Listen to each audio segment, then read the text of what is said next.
Saku tanya jawab kurikulum Merdeka. Merdeka belajar. Pertanyaan 1-4. 1. Apa yang dimaksud dengan kebijakan pemulihan pembelajaran? Implementasi kurikulum oleh satuan pendidikan harus memperhatikan ketercapaian kompetensi peserta didik pada satuan pendidikan dalam kondisi khusus.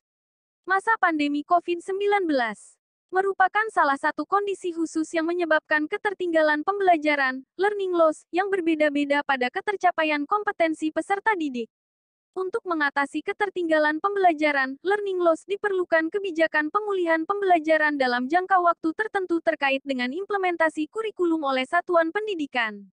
Implementasi kurikulum oleh satuan pendidikan dapat menggunakan kurikulum yang sesuai dengan kebutuhan pembelajaran peserta didik dan harus memperhatikan ketercapaian kompetensi peserta didik di satuan pendidikan dalam rangka pemulihan pembelajaran.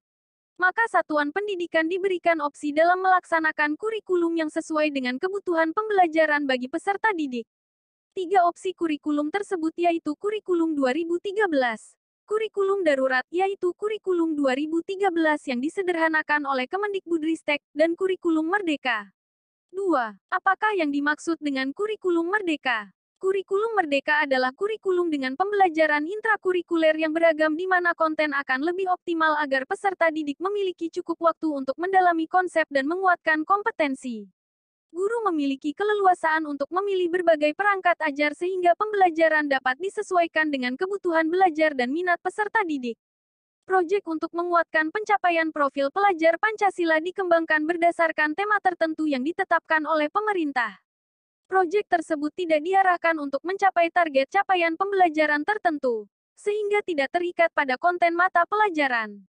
3. Mengapa kita memerlukan kurikulum merdeka? Berbagai studi nasional maupun internasional menunjukkan bahwa Indonesia telah mengalami krisis pembelajaran, learning crisis, yang cukup lama.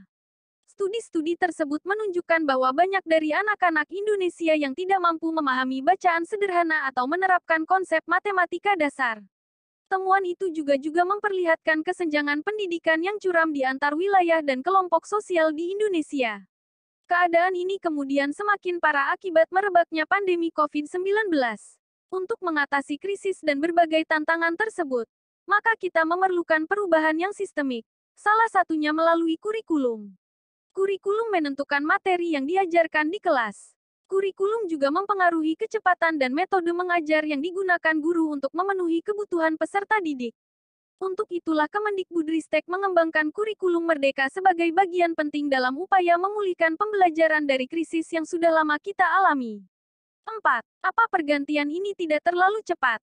Kesannya seperti ganti menteri ganti kurikulum. Kita perlu memahami dua perbedaan sebelum berbicara tentang pergantian kurikulum, yakni antara kerangka kurikulum nasional dan kurikulum tingkat satuan pendidikan. Kurikulum nasional merupakan kurikulum yang ditetapkan pemerintah sebagai acuan para guru untuk menyusun kurikulum di tingkat satuan pendidikan. Sedangkan, kurikulum tingkat satuan pendidikan merupakan kurikulum yang seharusnya secara periodik dievaluasi dan diperbaiki agar sesuai dengan perubahan karakteristik peserta didik serta perkembangan isu kontemporer. Kerangka kurikulum nasional harus memberikan ruang inovasi dan kemerdekaan, sehingga dapat dan harus dikembangkan lebih lanjut oleh masing-masing sekolah. Pada intinya, kerangka kurikulum nasional seharusnya relatif ajak, tidak cepat berubah, tapi memungkinkan adaptasi dan perubahan yang cepat di tingkat sekolah. Inilah yang Kemendikbudristek lakukan dengan merancang kurikulum merdeka. Faktanya, laju perubahan kurikulum nasional kita sebenarnya tidak terlalu cepat, bahkan melambat. Jika kita perhatikan, sejak ditetapkannya UU Nomor 20 Tahun 2003 tentang Sistem Pendidikan Nasional, laju perubahan kurikulum melambat dari KBK di tahun 2004, KTSP di tahun 2006, dan yang terakhir adalah kurikulum 2013 K13 di tahun 2013. Kurikulum Merdeka baru akan menjadi kurikulum nasional pada tahun 2024. Dengan kata lain, pergantian berikutnya baru akan terjadi setelah kurikulum yang sebelumnya, K13, diterapkan selama 11 tahun dan melewati setidaknya 4 menteri pendidikan. Maka, fakta ini mematahkan pemeo, ganti menteri, ganti kurikulum.